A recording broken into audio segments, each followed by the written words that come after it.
शिंदेवाडी सातवे परिसर विहिरीत सापडलेली मगर सुरक्षितरित्या पकडून नैसर्गिक अधिवासात सोडली।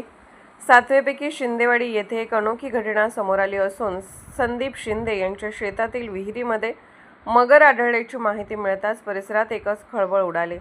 सुमारे 40 फूट खोल विहिरीत अडकलेल्या मगरीमुळे नागरिकांमध्ये भीतीचे वातावरण निर्माण झाले होते। घटनेची माहिती मिळताच वनपरिक्षेत्र अधिकारी माळी साहेब, वनपाल पटकारे साहेब व वनरक्षक संदीप पाटील यांच्या मार्गदर्शनाखाली वन्यजीव बचाव पथक कोल्हापूर तसेच वन्यजीव बचाव पथक पन्हाळा तात्काळ घटनास्थळी दाखल झाले। बचाव पथकाने अत्यंत शिताफीने व काळजीपूर्वक कारवाई करत विहिरीत अडकलेल्या मगरीला सुरक्षितरित्या बाहेर काढले। दीर्घ प्रयत्नानंतर मगरीला कोणतीही इजा न होता पकडण्यात यश आले।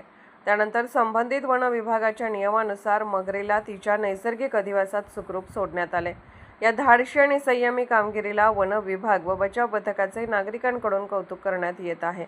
तसेच अशा प्रकारच्या घटना आढळल्यास नागरिकांनी घाबरून न जाता तात्काळ वन विभागाशी संपर्क साधावा असे आवाहनही करण्यात आले आहे।